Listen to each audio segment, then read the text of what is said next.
Hello there. What is this?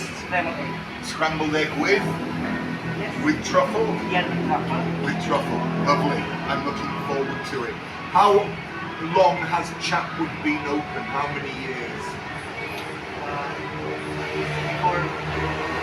4 years. Yes, Excellent. Thank you very much. yes, welcome. Hi, so today we have our discussion in Chatwood, which is quite famous for both expats and locals. I have, as you can see, scrambled egg with truffle and a piece of garlic bread. Today we're going to be talking about my early childhood and how important early childhood is for your life, really. Okay, after I've eaten, come back and we'll have a chat. Thank you. Okay, so the breakfast was fine, and today we're going to talk about my early childhood. The thumbnail picture that you will see is of my mother and I. We're at my sister's wedding. I'm approximately, I think, 9 years old at the time. And here we go. So I was born on August the 19th, 1963 in Harrogate General Hospital. How do I know? Well, my birth certificate tells me. For the first few months, I was actually adopted out and my name was Fred. But my mother came one day with my sister, this is according to my sister Kath, and decided that they weren't looking after me well, and that was it. I was off and a member of the Nags family. Okay, my mum was originally from Ilkley, but as is often the case in those days, because she'd made a mistake twice, we ended up being a one-parent family, and because she didn't marry, it was like, ooh, out you go. So she ended up in Harrogate, thank God, and Harrogate's a beautiful town if you've never been there, or at least is at the moment. The Stray, the Valley Gardens, lots of open spaces. Great town to have been brought up in, so I'm very thankful for my mother getting us to Harrogate. So, first few years we lived in a prefab. Now prefab are prefabricated houses, they're not permanent, and it wasn't tough as such, but of course a lot of people say, oh, you're from Harrogate, you come from money. Well, we didn't come from money, I promise, but neither here nor there. It was a happy childhood. I remember my first memories playing on building sites. In those days, no safety rules, and I'd be there on the sand playing with my tractor and just enjoying life. My grandfather would come now and again, and he'd take me on his bike, no helmet, no rules, up and down Woodfield. My grandfather would play a huge role in my life at a later stage after I joined. So my mother was very hardworking, and she made an important choice. She was to make two important choices for me when I was at school, and there was a local new school called Woodfield open, but she was adamant that I would go to the further away Bilton Grange. Thank you, Mum. I didn't know it at the time, but Bilton Grange was a far stronger school than Woodfield with far better teachers. So they were no-nonsense teachers, but with the interests of the students at heart. And to talk about Bilton Grange, I'm going to tell you 3 stories. The first story, these are when I was around 10, 9. The first story is related to me 20 years, 15 years later by my good friend Paul Hollins in Jakarta. He's telling me this story. On this day I wasn't at school. I think I was 9 at the time, and he was the new student. So he came into class, sat down, and within 30 seconds there were about 5 people pointing at him. Don't sit there, that's Mark Nags's chair, and he'll have you. Well, I didn't know I had such a reputation. As one of my soccer mates once said when I told the story, he said, oh my God, you didn't know. Well, I wasn't aware. The second story relates to, unfortunately, stealing. Philip Sims, another good friend, and I don't know why, but we volunteered for doing the break. And when I say doing the break, at break you'd go and get some biscuits and snacks, bring them to class, sell them so you had some petty cash, and then you'd bring back to the teacher's room. So we do our thing, we're going back, we're walking up the stairs, we look at each other and go, ooh, and we take a bit of money out of the petty cash each.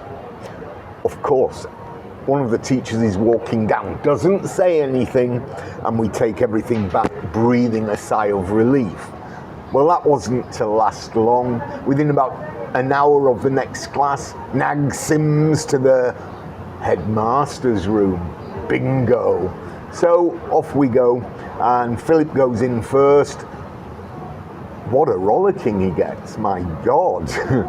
Anyway, I'm next, I go in, and the headmaster, whose name was Mr. Gill, he brought this folder out with these pictures, and he showed me his travels to India. He knew of my circumstances, and my God, he also instilled a bit of interest in travel. So, thank you, Mr. Gill. The third episode was, we often played football during breaks and some lunch times. And these new twins, Americans, had come. They'd become quite famous. And I'd gone to collect the ball because it had gone out of play, and one of the twins kicked it. Well, come on then, let's go. But I don't know why, I'll never know why, Philip Sims steps in. He says, oh.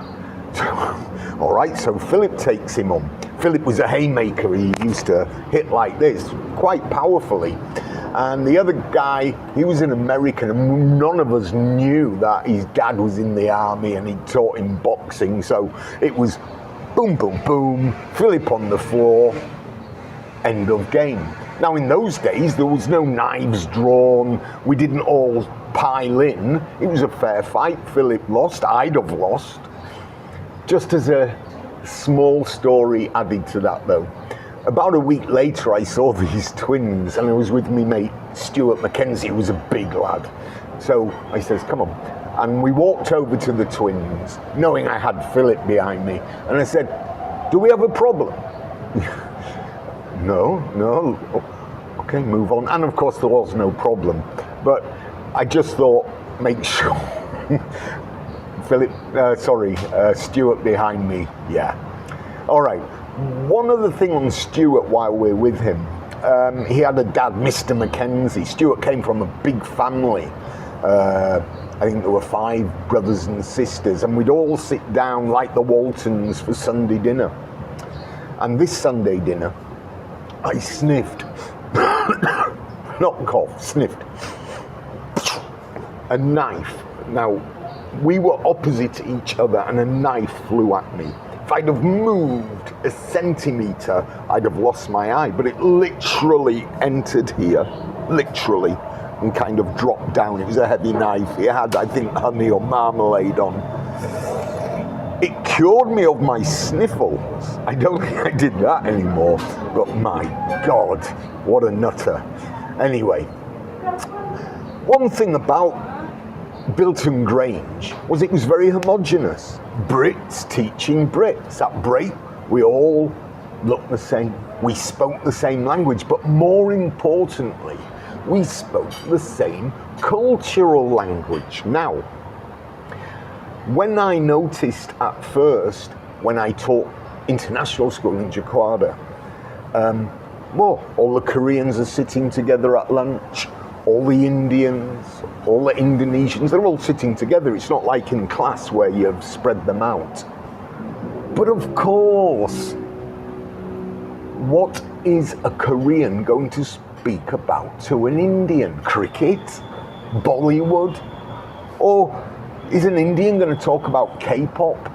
It's not they dislike each other or the groups are racist. It's just normal behavior. Sometimes we overblow this. Generally, Western people stick with Western people. It's just the way of life. And a lot of it is due to cultural language. We speak the same. I speak Bill and Ben. I speak Mark Bolan. But that would mean nothing to an Indian, nothing to a Korean. Okay, so We were at school with rituals, and at Bilton Grange in the morning we'd file in to assembly, classical music by Mr. Amos, and then at night we'd say a kind of prayer, now the day is over. Now, anyway, I won't go any further than that. Put our chairs on the desk, and that was the end of the day. But again, there was some uniformity to school. I can't really say enough about how important Bilton Grange was to my life. We rarely ever got homework, which meant lots of mischief and playing out at night, and because of course we had late nights till 8 or 9. I had to go home by 8 or 9, but generally during the day it would be out you go. No worries. We'd play a game, a group of us called True, Dare, Kiss, Promise, Love and Marriage. Excuse me, I'll leave that to the imagination, but nothing silly. And of course, stealing. Stealing was part and parcel of life in those days, for me anyway. And I'm not proud of it, but I was particularly fond of a bar called Old Jamaica. Now there's no more Old Jamaica, but dark chocolate, currants, the essence of rum. Oh, how appealing. And of course, we had a sweet shop near the school. So what you'd do is you'd go in and you'd say to the sweet shop owner, I'll have a half penny of that, a penny of that, and he'd go up and in his ladder, and while he's doing that, I wasn't the only one. He went out of business about a year before I left Bilton Grange, not surprisingly. Okay, another enjoyable thing that I had during my early years was cubs. Me and Paul Hollins especially, we used to fight for our badges, and we'd have a nice line on both our arms. But my favourite thing of all was British Bulldog. British Bulldog, if you're not sure what that is a game where, say you've got 28 boys, 3 or 4 catch, and the rest go from one end to another. As they're caught, they're picked up, British Bulldog 1, 2, 3, and they become a catcher until you're down to 2 or 3. I invariably ended up in that last 2 or 3, not because I was particularly strong, but I was pretty nimble. And I managed to evade. It was all about evading, and also put on a bit of don't touch me. You weren't allowed to hit anyone, but it was pretty physical and lots of fun. Okay, so I've missed a lot out, but these were fabulous times. And if you lived in the 60s and early 70s, you'll definitely know what I'm talking about. Why did we surrender them to politically correct rules, safety obsessed, multicultural society, to our kids and our grandkids? What an inheritance, and what a shame. Okay, that's it, and as always, ba ba, don't be a sheep.